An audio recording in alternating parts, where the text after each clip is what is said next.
ब्रह्मांड की उत्पत्ति और विराट पुरुष की स्थिति का वर्णन।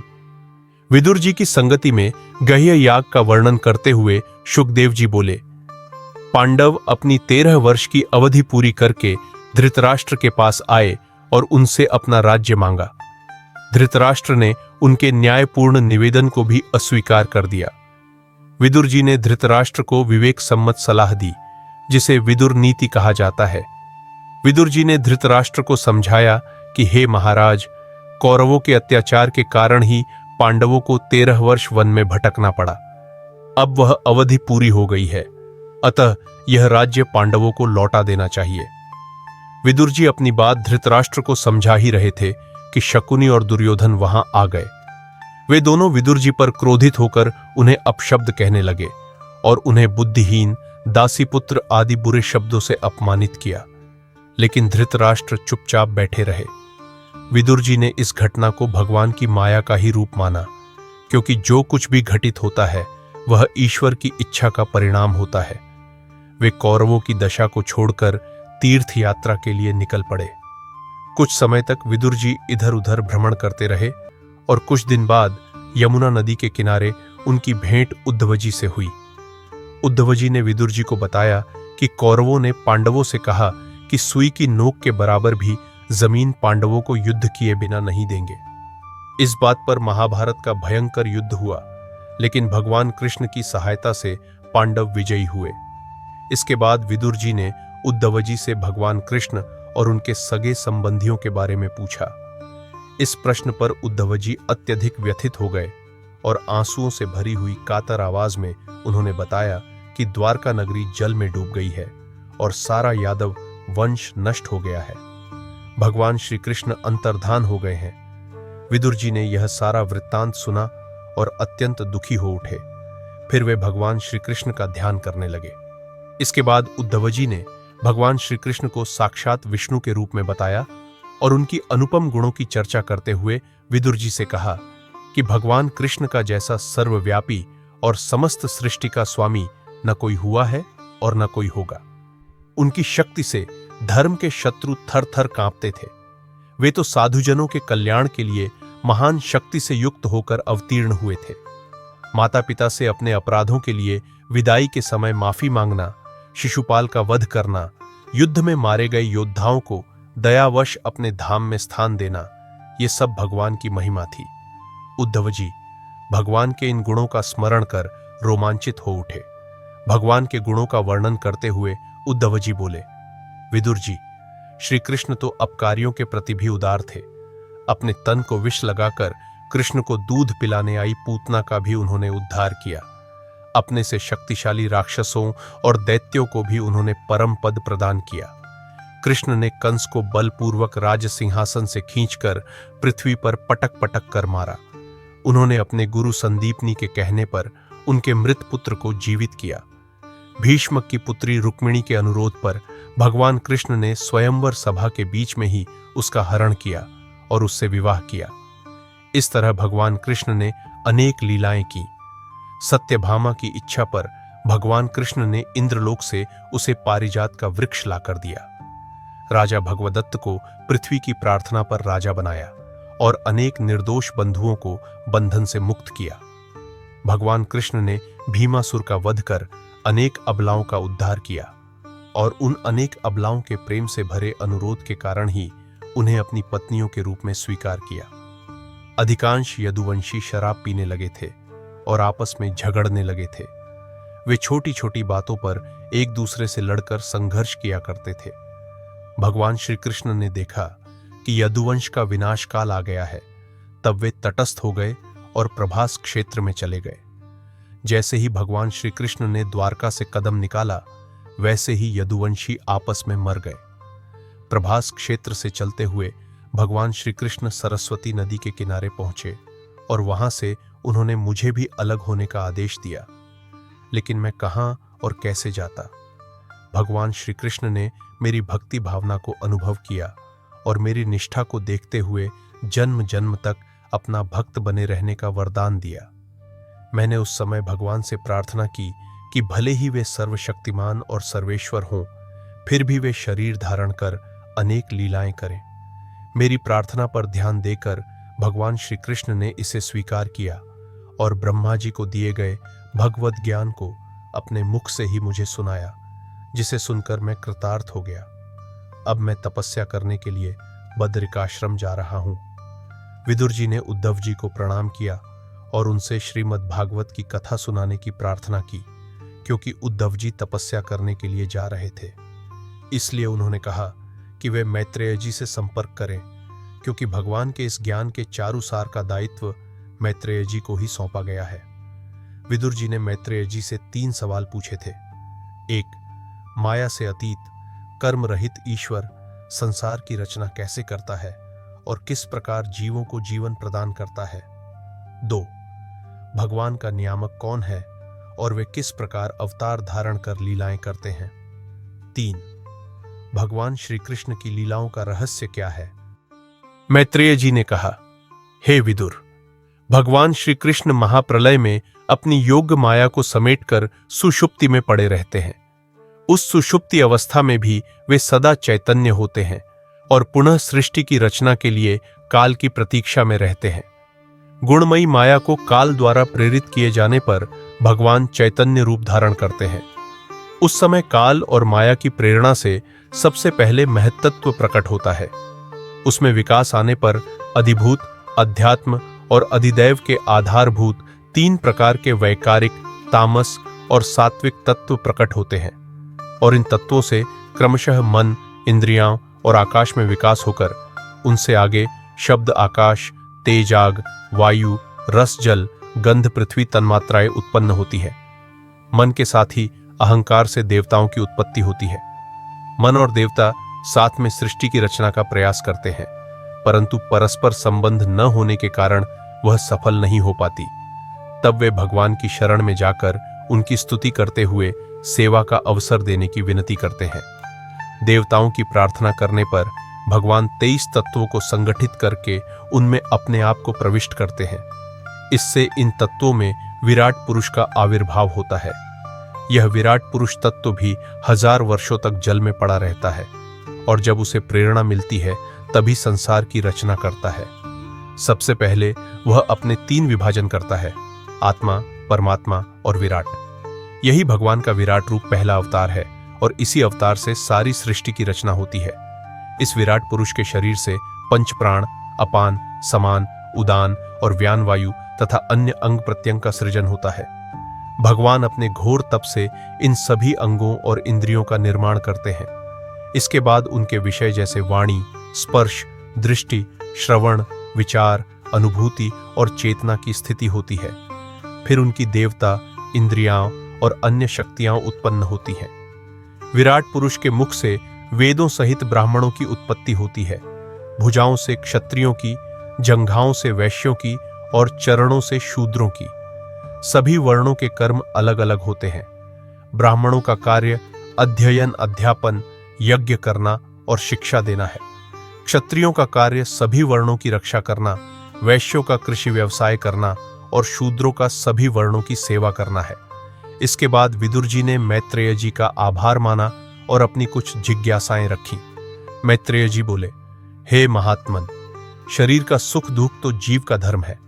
हाँ, यह बात अवश्य है कि इन शरीर धर्मों से निवृत्ति पाने के लिए भगवान का भजन आवश्यक है।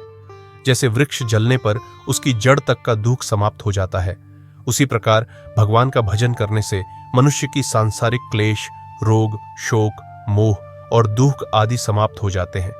वस्तुतः इस देह आदि की आसक्ति का मूल अज्ञान है। संसार में 2 प्रकार के जीव सुखी हैं, अज्ञानी अर्थात जो संसार की गति अगति से अपरिचित है, ज्ञानी जो मन, वचन और कर्म से भगवान में भक्ति रखते हैं। दुख वे लोग उठाते हैं जो इन दोनों स्थितियों के बीच में रहते हैं। इसके बाद विदुर जी ने पूछा कि किस प्रकार एक प्राण से 10 प्रकार की प्राणों की उत्पत्ति होती है, यज्ञ आदि से अन्य जातियों की उत्पत्ति कैसे होती है और पृथ्वी आदि लोकों की स्थिति, भगवान के अवतार, सृष्टि के आरंभ और प्रलय में विलीन होने की प्रक्रिया कैसे होती है। मैत्रेय जी ने विदुर जी को बताया कि संसार के प्रलय सागर में निमग्न होने पर भगवान नारायण ने अपनी आंखें बंद कर अपने आप में ही समा गए। उस समय जैसे लकड़ी में आग छिपी रहती है, वैसे ही सारे भूत उनके शरीर में विलीन हो गए। भगवान विष्णु 1000 युग सहस्र चतुर्युगी तक सोए रहे। जब उन्होंने अपनी आंखें खोली तो देखा कि सारा लोकांतर उन्हीं में स्थित है। सभी लोकपाल उनकी आराधना कर रहे हैं। वे लोक रचना के लिए आकुल हो रहे थे। यह देखकर भगवान ने सभी भूतों को बाहर निकलने का आदेश दिया। तब भगवान की नाभि से एक दीप्तिमान दिव्य कमल निकला। फिर विष्णु जी उस कमल में प्रवेश कर गए और उसी रूप में वे ब्रह्मा कहलाए। उनका नाम स्वयंभू है। जब ब्रह्मा जी ने अपनी गर्दन घुमाई तो वे 4 मुख वाले हो गए। उनके 4 मुख ही 4 दिशाएं हैं। काफी समय तक ब्रह्मा जी नवकार भाव से पड़े रहे। फिर काल की प्रेरणा से कमल नाभ की राह से जल में प्रवेश कर गए और कमल का मूल खोजने लगे। जब वे इसमें सफल हुए तो समाधि में लीन हो गए। 100 वर्षों की समाधि के बाद उन्हें भगवान के दिव्य प्रकाश के दर्शन हुए। इस समय उन्होंने देखा कि भगवान की नाभि का तालाब ही उनका जन्म स्थल है और कमल उसका मूल है। इसके बाद उन्होंने एक एक करके जल, पवन, आकाश आदि देखे। यह सब देखने के बाद ब्रह्मा जी ने भगवान से पूर्ववर्ती सृष्टि की रचना की याचना की। भगवान ने उन्हें आदेश दिया और सृष्टि की रचना के लिए कठोर तप करने का निर्देश देकर अंतर्धान हो गए।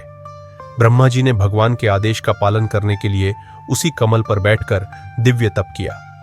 उस तप की शक्ति से ब्रह्मा जी को सृष्टि की सामग्री प्राप्त हुई और उससे उन्होंने अपार जलराशि को आकाश में स्थापित किया। फिर उसी कमल के लोक रूप से भूलोक, भूवरलोक और स्वरलोक तीनों लोकों की रचना की। इन तीनों लोकों में कामना वाले प्राणी निवास करते हैं। वस्त्र के पटार को ही काल कहते हैं और यह काल भगवान का अकाट्य उपादान है।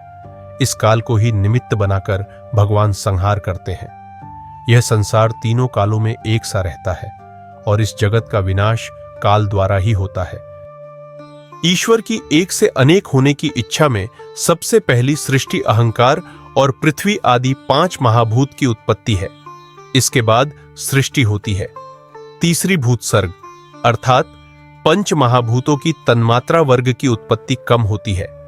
चौथी सृष्टि में ज्ञानेंद्रियां उत्पन्न होती हैं। 5वीं सृष्टि में कर्मेंद्रियां तथा उनके अधिष्ठाता देवताओं की रचना हुई। 6ठी सृष्टि में अविद्या, माया, तप, मोह, महामोह की रचना हुई और 7वीं सृष्टि में अचेतन वनस्पति, औषधि, लता, बांस, बेल, वृक्ष आदि उत्पन्न हुए। 8वीं सृष्टि में गधा, घोड़ा आदि 9 प्रकार के खुर वाले जीव, कीट, पक्षी आदि 5 प्रकार के नाम वाले जीव तथा चंचल वाले गिद्ध, बाज आदि की रचना हुई। 9वें नंबर पर देवताओं की सृष्टि हुई। इसके अतिरिक्त विषय की पात्रता के समान सृष्टि की लय का मूल कारण भी काल ही स्थित है। काल का स्वरूप और प्रमाण बताते हुए कहा जाता है कि परमाणु पृथ्वी का अविभाज्य और सूक्ष्मतम अंश कहलाता है। 2 परमाणुओं के मिलने से, योग से, एक अणु, 3 अणुओं के मिलने से एक त्रसरेणु उत्पन्न होता है। यह त्रसरेणु झरोखे से छनकर आती हुई सूर्य की किरण की रोशनी में उड़ता हुआ दिखने वाला सूक्ष्म रजकण ही है। 3 त्रसरेणुओं को पार करने में सूर्य की किरण को जितना समय लगता है उसे त्रुटि कहते हैं। त्रुटि का 100 गुना समय एक वेद कहलाता है। 3 वेदों के मिलने से एक लव, 3 लवों के संयोग से एक निमेष, 3 निमेष के योग से एक क्षण बनता है। 5 क्षणों की एक काष्ठा होती है। 15 काष्ठाओं का एक लघु होता है। 15 लघुओं का एक नाड़िका, 2 नाड़िकाओं का एक मुहूर्त होता है। 6 या 7 मुहूर्तों का एक प्रहर होता है। 4 प्रहरों का एक दिन और 4 प्रहरों की एक रात होती है। 15 दिन रात का एक पक्ष होता है। पक्ष 2 होते हैं, कृष्ण और शुक्ल। 2 पक्षों का एक महीना होता है। 2 महीनों से एक ऋतु बनती है। 3 ऋतुओं से एक अयन होता है। अयन 2 होते हैं, दक्षिणायन और उत्तरायण। इन 2 अयनों का एक वर्ष होता है। ऐसे 100 वर्षों की मनुष्य की आयु होती है। इस वर्ष को ही सूर्य, बृहस्पति, चंद्रमा और नक्षत्र संबंधी महीनों के भेद से संवत्सर, परिवत्सर, अनुर्वत्सर, इदवत्सर तथा वत्सर कहा जाता है। देवताओं के 12,000 वर्षों की अवधि के 4 युग होते हैं, सत्ययुग, त्रेता युग, द्वापर युग और कलयुग। इनकी अवधि में क्रमशः 4,800, 3,600, 2,400 और 1,200 दिव्य वर्ष होते हैं। इस तरह के 1 सहस्त्र 4 युग ब्रह्मा जी का एक दिन होता है और इतना ही समय उनकी एक रात का होता है। ब्रह्मा जी के दिन को ही कल्प कहते हैं। एक कल्प में 14 मनु होते हैं और प्रत्येक मनु का परिमाण 71.614वां चतुर्युगी होता है। इसके बाद मैत्रेय जी ने लय के बाद सृष्टि की उत्पत्ति का विवरण दिया। उन्होंने कहा कि जब ब्रह्मा जी सृष्टि की रचना के लिए तैयार हुए तो सबसे पहले मोह तम आदि तामसिक वृत्तियां रची गईं। इससे वे दुखी हो उठे। जब उन्होंने सृष्टि रचना के विषय में विचार किया तो वीतराग, ऋषि सनक आदि उत्पन्न हुए। इन वीतरागियों ने ब्रह्मा जी की आज्ञा अस्वीकार कर दी। ये सभी ऋषि ध्यानमग्न होकर भगवान विष्णु का ध्यान करने लगे। ब्रह्मा जी आज्ञा का पालन न करने से क्रोधित हो उठे तो उनकी भौहों से एक नीले और लाल रंग का बालक उत्पन्न हुआ। यह बालक पैदा होते ही अपने नाम और निवास के लिए रोने लगा। ब्रह्मा जी ने उसके रोने के कारण उसका नाम रुद्र रख दिया और निवास के लिए आकाश, पवन, अग्नि, जल, धरती, इंद्रियां, प्राण आदि निश्चित कर दिए। आगे उन्होंने इस रुद्र के भी 11 भाग कर दिए। वे इस प्रकार थे: मृगव्याध, शर्व, निरृति, ईशान, तप, भुवन, भगवान, महादेव, रुद्र, शंकर और कपाली। इन 11 रुद्रों को पत्नियां भी दी गईं: धी, वृक, उमा, निवृत्ति, सरस्वती, इला, अनुपमा, इरावती, सुधा और दीक्षा। उनसे संतानों की उत्पत्ति करने की आज्ञा दी गई। रुद्र ने ब्रह्मा जी की आज्ञा का पालन किया, परंतु उनसे जो संतति उत्पन्न हुई वह भयंकर थी। इससे ब्रह्मा जी ने रुद्र से कहा कि तप करो और उत्तम संतति उत्पन्न करो। रुद्र तपस्या करने के लिए वन में चले गए। इसके बाद ब्रह्मा जी के 10 अंगों से 10 प्रजापति उत्पन्न हुए: गर्भ प्रजापति, अग्नि, आंगिरस, दक्ष, वसु, छाया, समुद्र, मन, मरीचि आदि। इन सब के बाद ब्रह्मा जी ने अपने दाहिने अंग से धर्म और बाएं अंग से अधर्म को उत्पन्न किया। इन सब के बाद ब्रह्मा जी सुंदर और वासना से रहित पुत्री सरस्वती पर मोहित हो गए। अपने पिता की यह दशा देखकर मरीचि आदि उनके पुत्रों ने उन्हें इस कार्य से निरत करने की कोशिश की। जब ब्रह्मा जी को अपने कर्म का एहसास हुआ और विवेक जागा, तब वे बहुत लज्जित हुए और तुरंत उन्होंने अपना शरीर त्याग दिया। उनका यह छोड़ा हुआ स्थूल शरीर ही दशा में प्रकट कोहरा और अंधकार है। पहला शरीर त्यागने पर, जिससे कोहरा और अंधकार उत्पन्न हुए थे, और दूसरा शरीर धारण करने के बाद जब उन्होंने देखा कि मरीचि आदि ऋषि सृष्टि का विस्तार नहीं कर रहे हैं, तो वे चिंतित हो उठे। इस चिंता से उसी अवस्था में उनका शरीर पुरुष और स्त्री में विभक्त हो गया। पुरुष का नाम स्वयंभू मनु और स्त्री का नाम शतरूपा रखा गया। मनु ने शतरूपा से मैथुन द्वारा, सभोग द्वारा 5 संतानों, 2 पुत्र, प्रियव्रत और उत्तानपाद तथा 3 कन्याओं, आकुति, देवहूति और प्रसूति को उत्पन्न किया। उन्होंने अपनी 3 पुत्रियों का विवाह रुचि, कर्दम और दक्ष प्रजापतियों से किया। इन्हीं से आगे की सृष्टि का विस्तार हुआ। सृष्टि के विषय में विदुर जी ने मैत्रेय जी से यह सब सुनकर संतोष व्यक्त किया। फिर उन्होंने प्रार्थना की कि वे मनु द्वारा की गई सृष्टि रचना का विवरण विस्तार से सुनाए। मैत्रेय जी बोले, ब्रह्मा जी ने मनु को सृष्टि रचना का आदेश दिया। मनु ने ब्रह्मा जी के सामने समस्या रखी कि सृष्टि तो जलमग्न है, अतः उत्पन्न प्राणी कहां रहेंगे। उस समय ब्रह्मा जी की नाक से अंगूठे के बराबर एक शूकर शिशु निकला और क्षण भर में हाथी के बराबर हो गया। उसके इस प्रकार शरीर विस्तार को देखकर वे फिर से चकित हो गए। इसी समय शूकर ने सभी दिशाओं को अपनी गर्जना से कंपित कर दिया। इस गर्जना से देवताओं ने उसे साक्षात भगवान मान लिया और उसकी आराधना करने लगे। शूकर ने तब अपनी कठोर त्वचा और चमकती आंखों तथा सफेद दांतों से सूंघ सूंघ कर पृथ्वी का पता लगाया और समुद्र में डुबकी लगाई। वह रसातल में डूबी पृथ्वी को जल से बाहर ले आया। इस कोशिश में हिरण्याक्ष ने बाधा डाली, पर भगवान शूकर ने उसे समाप्त कर दिया। मरीचि आदि ऋषियों ने वराह को भगवान का अवतार मानकर उनकी पूजा की और पृथ्वी का उद्धार करने के लिए धन्यवाद दिया। विदुर जी ने मैत्रेय जी से पूछा कि आप हिरण्याक्ष द्वारा विरोध का कारण बताने की कृपा करें। मैत्रेय जी ने बताया कि एक बार महर्षि मरीचि के पुत्र कश्यप सूर्यास्त के समय यज्ञशाला में अपनी पूजा से निवृत्त होकर बैठे थे। इसी समय दिति कश्यप के पुत्रों की कामना से कामातुर होकर उनकी सेवा में उपस्थित हुईं और उनसे कहने लगी कि हे प्रियतम, मेरी सौतन के अनेक पुत्र हो चुके हैं, पर आप जैसे पति को पाकर भी मैं निःसंतान हूं। आप मुझे इसी क्षण गर्भवती बनाइए। कश्यप जी ने रात का समय आने तक धैर्य रखने के लिए कहा, पर कामातुर दिति ने लज्जा छोड़कर उनसे उसी समय काम संबंध के लिए कहा। काम संबंध से निवृत्त होकर कश्यप जी ने स्नान आदि शुद्धिकरण के कार्य किए और दिति को अनुचित समय में गर्भ धारण करने के परिणाम से अवगत कराया।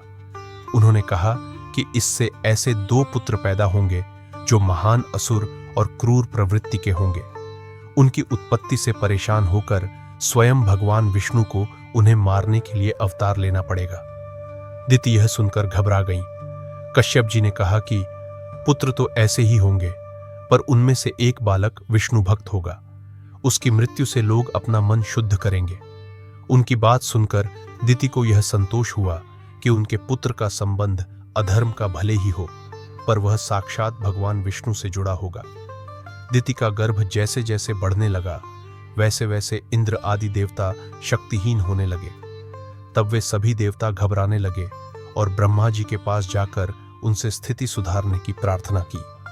ब्रह्मा जी ने बतलाया कि यह सब भगवान विष्णु की माया है। इससे पहले कि उन्होंने कहा कि एक बार जब मेरे मानस पुत्र सनकादि ऋषि वैकुंठ लोक गए तो उन्होंने वहां की बाहरी मोहक छटा की उपेक्षा की। उसे देखे बिना वे सीढ़ियां चढ़कर भगवान विष्णु से मिलने के लिए आगे बढ़ते रहे। जब वे 7वीं सीढ़ी पर पहुंचे तो भगवान विष्णु के द्वारपाल जय विजय ने उन्हें रोका। ऋषिगण इससे नाराज हो गए और उन्होंने जय विजय को काम, क्रोध और लोभ से भरी पृथ्वी पर जन्म लेने का शाप दे दिया। इस शाप को पाकर दोनों द्वारपालों ने प्रार्थना की कि हे ऋषिवर, हम जिस भी योनि में जन्म लें, हमें भगवान विष्णु के दर्शन सुलभ हों। इतने में भगवान विष्णु ऋषियों के आगमन का समाचार पाकर वहां आए। तब सभी ऋषियों ने भगवान के दर्शन से तृप्त होकर उनका वंदन किया। भगवान ने भी द्वारपालों का यह कृत्य अनुचित बताया और शाप को उचित माना। साथ ही ऋषियों से प्रार्थना की कि वे इन द्वारपालों को आशीर्वाद दें ताकि वे दंड भोग कर पुनः मेरे पास आ सकें। तब ऋषियों ने द्वारपालों को निर्दोष समझा और उन्हें अपने कर्मों का दंड भोगने की आज्ञा दी। तब भगवान विष्णु ने बताया कि यह उनका ही पूर्व नियोजन है। उन्होंने कहा कि एक बार जब मैं योग माया में लीन था, तब इन्होंने लक्ष्मी जी को मेरे पास आने से रोका था। लक्ष्मी जी पहले ही इन्हें शाप दे चुकी है, आपने तो उसे केवल दोहराया है। अतः आपके शाप से ये तप से क्षीण होकर पृथ्वी लोक में जाएंगे और दंड भुगत कर वापस आ जाएंगे। उसी समय दोनों जय विजय वैकुंठ से गिरे और दिति के गर्भ में समा गए। उनके तेज से ही लोकपालों की यह स्थिति उत्पन्न हुई है। अतः चिंता की कोई बात नहीं है। भगवान विष्णु ही लोक का सृजन, पालन और संहार करने वाले हैं। अतः वे ही आपको संकट से मुक्त करेंगे। दिति के पुत्र उत्पन्न हुए तो संसार में चारों तरफ अंधकार सा छाने लगा। भयंकर उत्पात होने लगे। कश्यप ने पहले उत्पन्न हुए पुत्र का नाम हिरण्यकशिपु और दूसरे का नाम हिरण्याक्ष रखा। हिरण्यकशिपु ने ब्रह्मा जी को तपस्या करके प्रसन्न किया और मृत्यु न होने का वरदान लिया। उसने अपनी वीरता और अहंकार से सारे लोकपालों को पराजित कर दिया और लोकों पर अधिकार कर लिया। एक दिन की बात है कि हिरण्याक्ष युद्ध की भावना से अपनी गदा लेकर शत्रु को खोजते खोजते स्वर्ग जा पहुंचा। हिरण्याक्ष को देखकर सभी देवता ऐसे छिप गए जैसे गरुड़ को देखकर सांप छिपते हैं। इधर हिरण्याक्ष अपने घमंड में चूर देवताओं को युद्ध के लिए ललकारने लगा, पर कोई भी देवता उसके सामने नहीं आ सका। इधर पृथ्वी पर भी उसे अपना कोई प्रतिद्वंद्वी नहीं मिला। वह फिर निर्भय होकर समुद्र में घुस गया और काफी समय तक जल में मल्ल युद्ध करता रहा। फिर वह वरुण देवता के पास जाकर उन्हें लड़ाई के लिए ललकारने लगा और उनका मजाक उड़ाने लगा। वरुण को क्रोध तो आया, पर वे शांत रहे और अपनी असमर्थता समझकर युद्ध के लिए तैयार नहीं हुए। पर उन्होंने हिरण्याक्ष से कहा कि यदि वह लोकों में अजेय योद्धा बनना चाहता है तो जाकर भगवान विष्णु के समक्ष अपनी पराक्रम दिखाए। यह सुनकर हिरण्याक्ष भगवान विष्णु की खोज में निकल पड़ा। इस बीच उसने नारद जी से जाना कि वे पाताल की ओर गए हैं। अतः वह भी उधर ही निकल पड़ा। वहां उसने देखा कि भगवान विष्णु वराह का रूप धारण कर पृथ्वी का उद्धार कर रहे हैं। यह देखकर उसने विष्णु जी का उपहास किया और उन्हें युद्ध के लिए ललकारा। वराह रूपी विष्णु ने उसकी ललकार पर कोई ध्यान नहीं दिया और अपनी दाढ़ पर पृथ्वी को उठाया तथा चलने लगे। हिरण्याक्ष इसे अपना अपमान समझकर विष्णु जी को कड़वे शब्द बोलता हुआ उनका पीछा करने लगा। फिर भगवान ने पृथ्वी को वहीं जल में रखकर उससे युद्ध आरंभ कर दिया। तामस लोकपाल इस युद्ध को देखने के लिए वहां आ गए। काफी समय तक दोनों में युद्ध होता रहा। विष्णु की गदा हाथ से छूटकर दूर जा गिरी। इस स्थिति में हिरण्याक्ष ने युद्ध समाप्त करने की घोषणा कर दी, क्योंकि निःशस्त्र पर आक्रमण नहीं किया जाता। तब वराह ने अपने चक्र का ध्यान किया और हिरण्याक्ष को फिर से ललकारा। हिरण्याक्ष ने अपनी गदा से प्रहार किया, पर असर नहीं हुआ। उसने शूल उठाया तो भगवान ने सुदर्शन चक्र से वराह रूप में उसकी टुकड़े टुकड़े कर दिए।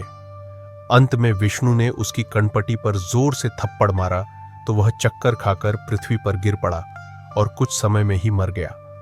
अब विदुर जी ने कहा कि हे मुनिवर, जब पृथ्वी का उद्धार हो गया तो वैवस्वत मनु ने सृष्टि विस्तार के लिए कौन कौन से उपाय किए। मैत्रेय जी बोले कि मनु ने शतरूपा से द्युति नामक एक कन्या को जन्म दिया। उधर कर्दम मुनि ने 1 सहस्र वर्ष तक तप किया और भगवान विष्णु को प्रसन्न कर लिया। भगवान विष्णु ने कर्दम मुनि को आदेश दिया कि वे मनु और शतरूपा की कन्या द्युति से विवाह कर लें तथा 9 प्रकार की सृष्टि का विस्तार करें। भगवान स्वयं उनकी पत्नी के गर्भ से अपने अंश द्वारा अवतार लेकर सांख्य योग संहिता का प्रकाश करेंगे। मनु अपनी पत्नी शतरूपा तथा कन्या देवहूति का साथ लेकर तपस्वी कर्दम मुनि के पास आ गए। कर्दम मुनि ने समय के चक्र और गृहस्थ जीवन का उचित समय देखकर मनु जी का प्रस्ताव स्वीकार कर लिया। मनु जी अपनी पुत्री देवहूति को उन्हें सौंपकर अपने घर लौट आए। देवहूति ने पति की सेवा को ही अपना आदर्श माना। कर्दम ऋषि ने अपनी पत्नी की त्याग, तप और सेवा से प्रसन्न होकर अपने तप के बल से उसे दिव्य दृष्टि दान की, परंतु देवहूति ने पति की सेवा को ही चरम लक्ष्य माना। कुछ समय उपरांत जब देवहूति ने ब्रह्मा जी द्वारा दिए गए आदेश के अनुसार सृष्टि के विस्तार का स्मरण किया, तब पत्नी की इच्छा और आदर्श के कारण आर्षि काम क्रीड़ा की ओर उन्मुख हुए। उसके बाद उन दोनों ने पुत्र की कामना से भगवान विष्णु की आराधना की। भगवान की कृपा से कुछ समय बाद देवहूति ने पुनः गर्भ धारण किया। स्वयं भगवान विष्णु उनके गर्भ में आए। जब ब्रह्मा जी को इसका पता चला तो वे अपने मानस पुत्रों सनकादियों को लेकर कर्दम मुनि के यहाँ आए और प्रसन्न होते हुए उन्हें भगवान विष्णु के अवतार लेने का रहस्य बताया। उन्होंने यह भी कहा कि यह अवतार कपिल मुनि के रूप में होगा, जो कर्तव्य और करुणा का नाशक तथा सांख्य शास्त्र का प्रवर्तक होगा। मुनि कर्दम ने ब्रह्मा जी की अनुमति से अपनी 9 कन्याओं कला, अनसुया, गाति, श्रद्धा, हविर्भू, क्रिया, अरुंधति, शांति और कर्मणा का विवाह मरीचि, अत्रि, अंगिरा, पुलह, पुलस्त्य, क्रतु, भृगु, वशिष्ठ और अथर्व से कर दिया। इसके बाद समय आने पर देवहूति के गर्भ से कपिल मुनि का जन्म हुआ। कर्दम मुनि ने भगवान के इस रूप में दर्शन पाकर कृतज्ञता व्यक्त की, स्तुति की और धर्म का मार्ग बताने का अनुरोध किया। उनके पूछने पर भगवान ने बताया कि वचन का पालन करना और अपने सभी कार्यों को भगवान को अर्पित कर निष्काम भाव से पुण्य कर्म करना ही वास्तविक धर्म है। ब्रह्मा जी ने कर्दम मुनि को बताया कि वे अपनी माता के कल्याण के लिए आत्मज्ञान का उपदेश देंगे। ये सब सुनकर भगवान कपिल की स्तुति करके कर्दम मुनि तपस्या करने के लिए वन में चले गए। उनके जाने के बाद देवहूति के अनुरोध पर कपिल मुनि ने उनके समक्ष भक्ति योग का प्रकाश किया। उन्होंने कहा, हे माता, मन ही जीव के मोक्ष और बंधन का कारण है। जब मन विषयों में आसक्त होता है तब यह बंधनकारी हो जाता है, और जब यह भगवान में अनुरक्त होता है तब यह मोक्ष की ओर बढ़ता है और मोक्ष का कारण बनता है।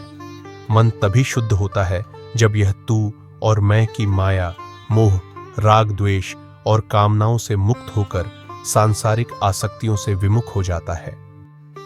वास्तविक भक्ति में जब वैराग्य का भाव उत्पन्न होता है तब मनुष्य जीवन की सच्ची आत्मा को जान पाता है। देवहूति ने कपिल जी से निवेदन किया कि वे यह बताएं कि वास्तविक भक्ति का स्वरूप क्या है और मंदबुद्धि लोगों की भक्ति भावना से उसमें क्या अंतर है। कपिल मुनि ने अपनी माता को बताया कि अहेतुक भक्ति कर्म योग का सहज भाव हर कष्ट को समर्पण ही है। ऐसी भक्ति का भाव ज्ञान से भी अधिक महत्वपूर्ण है और मोक्ष से भी अधिक कीमती है। जो भगवान का भक्त होता है वह सायुज्य मुक्ति को भी उपेक्षित कर देता है। मेरे भक्त को इस अहेतुक भक्ति तक पहुंचने के लिए मेरे चरणों की तुलना में कोई कामना नहीं होती। वैकुंठ के सभी ऐश्वर्य उसे सहज रूप से सुलभ हो जाते हैं। हे माता, सभी सांसारिक पदार्थ, वासना के मूल, गृह परिवार से मुक्त अनासक्ति भक्ति ही मेरी कृपा और चिंता का विषय है। यही मेरा दायित्व है। मैं उन्हें इस कठिन संसार से पार करता हूं और अपने धाम में स्थिर करता हूं। मेरी भक्ति द्वारा मेरे चरणों में स्थिर करने वाला जीवन परम कल्याण को प्राप्त होता है। आगे भगवान बोले कि हे माता, अब मैं आपको प्रकृति के तत्वों के विभिन्न लक्षण बताता हूं। इन्हें जानकर जीव प्रकृति के गुणों से मुक्त हो जाता है। यह संपूर्ण जगत अनादि और अनंत परमात्मा की सत्ता से ही प्रकाशित हो रहा है।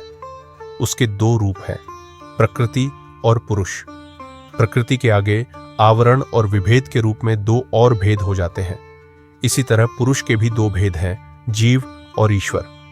जब पुरुष प्रकृति के साथ सम्मिलित होता है तो जीव कहलाता है, और जब प्रकृति को नियंत्रित कर संसार की सृष्टि करता है तो ईश्वर कहलाता है। परंतु ईश्वर की संज्ञा प्राप्त पुरुष सृष्टि रचते हुए भी कर्म के अहंकार और सुख दुख से परे होता है। कपिल मुनि की ये सारी बातें सुनने के बाद देवहूति ने कुछ जिज्ञासाएं प्रस्तुत की। 1. प्रकृति और पुरुष क्या हैं? 2. यह दिखाई देने वाला स्थूल और सूक्ष्म किस प्रकृति पुरुष की रचना है? 3. 24 तत्वों वाले संसार का क्या अर्थ है? इन जिज्ञासाओं का उत्तर देते हुए भगवान कपिल बोले कि प्रधान तत्व प्रकृति है और यह प्रकृति गुणात्मक, अचल, नित्य और कार्य कारण रूप है। यह सारे विशेष रूपों का आधार होते हुए भी निर्गुण है। पृथ्वी, जल, वायु, आकाश और अग्नि, ये पंच महाभूत और उनकी तन्मात्राएं, गंध, रस, रूप, स्पर्श और शब्द, 5 ज्ञानेंद्रियां, नाक, जीभ, त्वचा, नेत्र और कान तथा हाथ, पैर, गुदा, लिंग और वाणी, कर्मेंद्रियां तथा मन, बुद्धि, चित्त और अहंकार, ये 4 मन की वृत्तियां, 24 तत्व ही सगुण प्रकृति के गुणों में क्रोधित हुए उत्पन्न कहलाते हैं। महत्त्व के उत्पन्न होने पर परमात्मा ने उनमें अपना तत्व स्थापित किया। इसके परिणाम स्वरूप तेज से परिपूर्ण महत्त्व उत्पन्न हुआ। यह चित्त अपनी सहज अवस्था में स्थित और शांत रहता है। इसे महत्त्व इसलिए कहते हैं क्योंकि यह भगवान का उपलक्षित स्थान है। जब इस चित्त में क्रोध उत्पन्न होता है तो 3 प्रकार के अहंकार, वैकारिक, तेजस और तामस उत्पन्न होते हैं। अहंकार से पंच महाभूत की उत्पत्ति होती है। अहंकार से मन, इंद्रियां और पंच महाभूत उत्पन्न होते हैं। परमात्मा के प्रवेश से आपस में घुल मिलकर भी इन तत्वों से एक जड़ ब्रह्मांड उत्पन्न हुआ और उससे विराट पुरुष की उत्पत्ति हुई। उस विराट पुरुष ने उस ब्रह्मांड में प्रवेश करके कई प्रकार के छिद्र बनाए और ये विविध छिद्र ही मुंह, नाक और कान हैं। इसी के साथ ही इंद्रियों के विषय भी उत्पन्न हुए, जैसे वाणी, प्राण आदि। फिर उनकी देवता, अग्नि, वायु आदि की उत्पत्ति हुई। सब देवता अलग अलग रूप में और साथ साथ भी उस विराट पुरुष को उठाने में असमर्थ रहे। फिर उनके हृदय के द्वार से आत्मा का प्रवेश हुआ और फिर विराट पुरुष उठ खड़ा हुआ। इससे यह सिद्ध होता है कि आत्मा के अभाव में सब कुछ जड़ है। आत्मा ही चैतन्य है और वही परमात्मा के रूप में ज्ञात और चैतन्य है। आत्मा तेजस्वी है और स्वभाव से निराकार है। वह निर्गुण है और अकर्ता है, इसलिए सुख दुख में लिप्त नहीं होता। जब यह आत्मा अहंकार में लीन होती है तो उसमें कर्ता होने का अभिमान आ जाता है। यह आत्मा शरीर धारण कर उत्तम, मध्यम और निकृष्ट योनियों में भटकती रहती है। अतः शरीर में अहंकार और ममता के निकलने से ही तत्व दर्शन प्राप्त होता है। इस निवृत्ति के उपाय हैं चित्त की एकाग्रता से भक्तिपूर्वक भगवत भजन करना और सुनना, जीवात्मा में समान दृष्टि रखना, राग द्वेष को समाप्त करना, जो कुछ भी मिले उससे संतुष्ट रहना, एकांतवास करना, नियमों का पालन करना और उदार होना। जो इन साधनों को अपनाता है वह सुषुप्ति, स्वप्न और जागृत अवस्था को पार कर आत्मज्ञ बन जाता है। पुनः कपिल बोले कि अब मैं सबीज ध्यान रूपी योग का लक्षण बताता हूं। इस योग को अपनाने से जीव अपना चित्त परमात्मा की ओर लगा देता है। जीव को चाहिए कि वह संयम नियम अपनाकर अपने चित्त को विषय वासनाओं से पार करे। एकांत स्थान पर आसन पर सीधे बैठकर प्राणायाम की साधना करे। प्राणायाम से चित्त स्वर्णमय हो जाता है। फिर भगवान का ध्यान करे।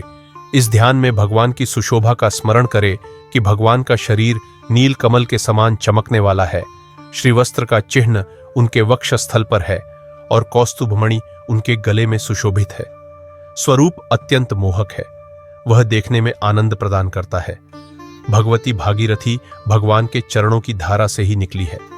उनकी नाभि में ब्रह्मा का निवास कमल के रूप में है। उनके चरणों की सेवा में भी लक्ष्मी जी रत है। उनके भुजाओं में अपार तेज है। भगवान हर का मुख अपने तेज से अनुपम छवि से माला पहने हुए कमल का भी तिरस्कार कर रहा है। उनकी चितवन से संतोष की वर्षा होती है। इस प्रकार का हर का स्वरूप जो साधक निरंतर ध्यान में रखता है, उसका चित्त भगवान में लीन हो जाता है। इसके बाद दवहूति ने कपिल से पूछा कि भक्ति की विविध गतियां कैसी हैं और समर्थ काल का स्वरूप कैसा है। कपिल जी ने उत्तर दिया, भक्ति के मार्ग अनेक हैं। मुख्य रूप से भक्त के स्वभाव के कारण 3 भेद हैं, सात्विक, राजस और तामस। तामस भक्ति में क्रोध आदि ईर्ष्या को आधार बनाकर भगवान में अनुराग होता है। राजस भक्ति यश ऐश्वर्य की कामना से अनुराग रखती है। सात्विक भक्ति में अभेद बुद्धि और कर्तव्य भावना होती है। वह प्रेम भाव से संपन्न होकर अनन्य भक्ति निस्वार्थ भाव से करता है। उसमें मोक्ष को ही परम लक्ष्य मानकर भी अपेक्षा करता है। इसका एक साधारण उपाय भी है कि मनुष्य हर्षोल्लास से ध्यान, आराधना तथा पूजा करे और जीवात्मा में मुझे देखे। इसके बाद भगवान कपिल काल के स्वरूप की चर्चा करते हुए अपनी माता से बोले।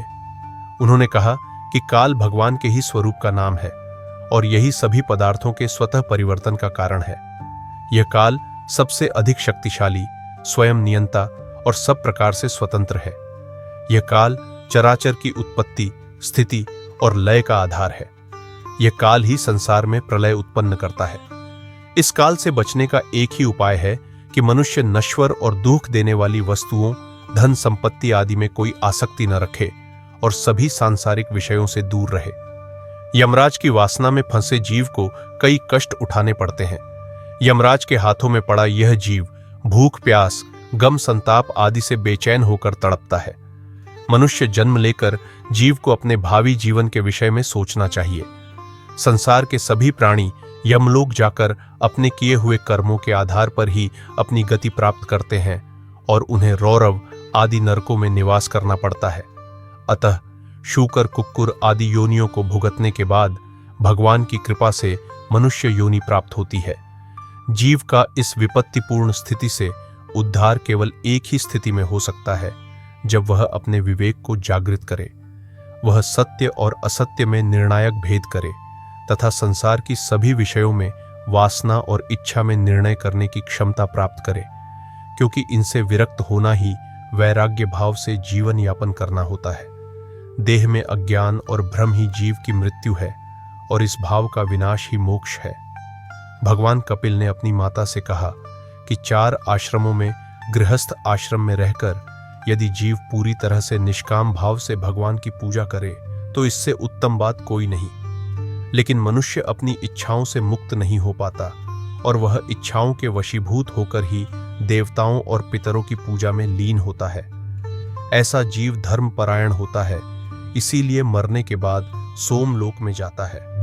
लेकिन अपने पुण्य के क्षीण होने पर उसे फिर मृत्युलोक में लौटना पड़ता है। सत्यलोक को वही आराधक प्राप्त करता है जो निष्काम भक्ति करता है। वहां वह अहंकार से शून्य होकर परमात्मा में लीन हो जाता है। रजोगुणी लोग वे होते हैं जो लोक में आसक्ति रखते हैं और यज्ञ आदि काम भाव से करते हैं। कामनाओं में आसक्त रहते हुए संसारिक भोगों से मुक्त होने के बाद भी उनकी इंद्रियां उनके वश में नहीं रहती, इसलिए वे निष्काम भक्ति नहीं कर पाते। ऐसे स्काम भक्त अन्य लोकों में जाते हैं और अपने पुण्य के क्षीण होने पर फिर से इस लोक में अपनी ही स्थिति के रूप में उत्पन्न होते हैं। भगवान वासुदेव की निष्काम भक्ति ही परम ज्ञान का अनुभव करा सकती है।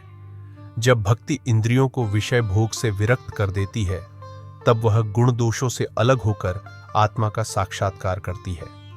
इस तरह संसार के समस्त दुखों का अभाव ही योगी की योग साधना का एकमात्र फल है। इस तरह भगवान कपिल के मुख से सांख्य तत्व के दिव्य ज्ञान को सुनकर माता देवहूति का अज्ञान समाप्त हो गया। वह तन्मय होकर कपिल की स्तुति करने लगी। कपिल भगवान वहां से संतुष्ट होकर चले गए और देवहूति निष्काम भाव से गृहस्थी के कार्यों से भी निर्लिप्त होकर तपस्या में लीन हो गईं। उन्होंने कठोर तप करते करते ही शरीर त्याग दिया। इस प्रकार उन्हें परम ज्ञान की प्राप्ति हुई। उनका साधना स्थल सिद्धपद नाम से प्रसिद्ध हो गया है। स्वयंभू मनु के 2 पुत्र प्रियव्रत और उत्तानपाद तथा 3 कन्याएं आकृति, देवहूति और प्रसूति शतरूपा से उत्पन्न हुई। आकृति का विवाह रुचि प्रजापति से हुआ। उसके गर्भ से दक्षिण और दक्षिणा नामक पुत्र पुत्री ने युगल रूप में जन्म लिया। मनु अपने पुत्र को अपने घर ले आए और दक्षिणा अपने माता पिता के ही घर में रह गई। समय आने पर दक्षिणा का विवाह यज्ञ भगवान से हुआ। उनसे दक्षिणा के 12 पुत्र हुए। तोष, प्रतोष, संतोष, शांति, भद्र, ईम, इड़पत, कवि, विभु, सुदेव, रोचन और वहनी। ये ही स्वयंभू मनवंतर में तुष्टि नामक देवता कहलाए। इसके बाद भगवान मनु ने अपनी तीसरी कन्या प्रसूति का विवाह दक्ष प्रजापति से कर दिया। लोक में इनकी वंशावली ही प्रजापति से जानी जाती है। देवहूति का विवाह कर्दमजी से हुआ। उनसे 9 कन्याएं उत्पन्न हुईं। देवहूति और कर्दमजी की पुत्री कला से मरीचि ऋषि से कश्यप और पूर्णिमा नामक 2 संतानें उत्पन्न हुईं। पूर्णिमा के यहाँ वरुण और वरुणांग 2 पुत्र तथा 1 कन्या देवकन्या उत्पन्न हुई। यह देवकन्या ही श्रीहरि के चरणों की धोवन के रूप में समस्त जगत में गंगा के रूप में प्रसिद्ध हुई। अत्रि की पत्नी अनसूया से दत्तात्रेय, चंद्रमा और दुर्वासा नामक 3 पुत्र उत्पन्न हुए। इन तीनों को विष्णु, ब्रह्मा और शिव का अवतार माना गया। अनसूया ने सिनीवाली, कुहू, राका और अनुमति नामक कन्याओं को उत्पन्न किया, जिनका विवाह उत्तथ्य और बृहस्पति से हुआ। इसी वंशावली में पुलस्त्य और हविभू पति पत्नी से अगस्त्य और विश्वा पैदा हुए। विश्वा की पहली पत्नी इडवड़ा से कुबेर पैदा हुए और दूसरी पत्नी कषणी से रावण, कुंभकर्ण और विभीषण का जन्म हुआ। क्रतु और वरियण, सहर्णु नामक 3 पुत्र पुलह और उनकी पत्नी गत से उत्पन्न हुए। तु और या से बालखिल्य 60,000 ऋषियों का जन्म हुआ। वशिष्ठ की पहली पत्नी अदिति से 7 पुत्र चक्रतु, सुचितु, वरुण, मिथुन, उर्वण, वसुमृद्धान और धूमन का जन्म हुआ तथा दूसरी पत्नी से शेष आदि कई पुत्रों का जन्म हुआ। अथर्वा और चित्र से दधीचि नाम का तेजस्वी बालक पैदा हुआ। इसका नाम अश्वसिरा भी था, क्योंकि उसका सिर अश्व के समान था। भृगु की पत्नी ख्याति से धाता, विधाता नामक 2 पुत्र और श्री नाम की 1 पुत्री हुई। धाता और विधाता का विवाह मरीचि ऋषि की कन्याओं अयति और नियति से हुआ तथा उनके 2 पुत्र मृकंडु और प्राण नामक उत्पन्न हुए। भृगु जी के दूसरे पुत्र कवि ने उष्णा, शुक्राचार्य नामक पुत्र को उत्पन्न किया। स्वयंभू मनु की पुत्री सूत का विवाह दक्ष से हुआ। इनमें 13 कन्याएं उत्पन्न हुईं। दक्ष प्रजापति ने 16 सुंदर कन्याओं का धर्म से शेष 3 का अंश पितृगण तथा शंकर से विवाह किया। 13 धर्म की पुत्रियों से इस प्रकार संतान उत्पन्न हुई। श्रद्धा से शुभ, मैत्री से संतोष, दया से अभय, शांति से सुख, तुष्टि से मोद, पुष्टि से उन्नति, बुद्धि से अहंकार, मेधा से स्मृति, कांति से लक्ष्मी, धृति से ज्ञान, लज्जा से तप, मति से धर्म, मूर्ति से नर नारायण की उत्पत्ति हुई। नर नारायण के जन्म होते ही सर्वत्र आनंद फैल गया। नर नारायण देवताओं द्वारा पूजित होकर गंधमादन पर्वत पर चले गए। इस समय पृथ्वी का भार हरने के लिए अर्जुन और श्री कृष्ण के रूप में भगवान हरि के अंशभूत नर नारायण ही अवतरित हुए हैं। अग्निदेव ने अपनी पत्नी स्वाहा से पावक, पिप्पल और शुचि नामक 3 पुत्रों को जन्म दिया। इन तीनों से 45 प्रकार की अन्य अग्नियां उत्पन्न हुई। इस प्रकार 1 से 3 से 45 तक अग्नियों की संख्या होती है। इन 49 अग्नियों की पूजा वैदिक यज्ञों में होती है। इसके साथ ही धारणीय और वसना वशिष्ठ की कन्याएं अनवात और सोमपाद आदि सान्निध्य पितरों की पत्नियां हैं, जिनसे संतति उत्पन्न हुई। दक्ष की पुत्री सती से महादेव जी की कोई संतान नहीं हुई, क्योंकि सती ने अपना शरीर यज्ञ में त्याग दिया था। विदुर जी ने पूछा कि देवी सती ने किस कारण अपना शरीर पिता के यज्ञ में त्यागा? क्या दक्ष और शंकर में विरोध था, जिसके कारण सती ने आत्मबलि दी? विदुर जी के प्रश्न का उत्तर मैत्रेय जी ने दिया। प्राचीन काल में प्रजापतियों के यज्ञ में अग्नि, वायु आदि सभी देवता आया करते थे। एक बार दक्ष प्रजापति महर्षियों की सभा में उठकर देवताओं का सम्मान किया। सबसे पूजनीय होकर दक्ष सभा में आए और सभी आचार्यों के पास जाकर बैठ गए। वहां उन्होंने पहले से बैठे महादेव को अपने सम्मान में उठते न देखकर उनकी निंदा की और उन्हें अपशब्द कहा तथा 11 देवताओं के साथ यज्ञ का भाग प्राप्त न होने का शाप देकर दक्ष जी वहां से चले गए। महादेव जी अविचल भाव से सब कुछ देखते रहे, पर उनके अनुयायी नंदी को यह बात सहन नहीं हुई। नंदी ने क्रोधित होकर दक्ष को शाप दे डाला कि उन्हें तथा उनके समर्थकों को तत्वज्ञान प्राप्त नहीं होगा और वे कर्मकांड तथा भौतिक सुखों के पीछे भटकते रहेंगे। नंदी द्वारा सभी ब्राह्मणों का अपमान होने पर महर्षि भृगु क्रोधित हो गए और उन्होंने सभी शिव भक्तों को शास्त्र विरोधी और पाखंडी होने का शाप दे दिया। यह सुनकर शिवजी दुखी होकर अपने अनुयायियों सहित वहां से चल दिए। जितने भी ऋषि उपस्थित थे, उन्होंने यज्ञ संपन्न किया और पूर्ण होने पर अपने अपने स्थान पर चले गए।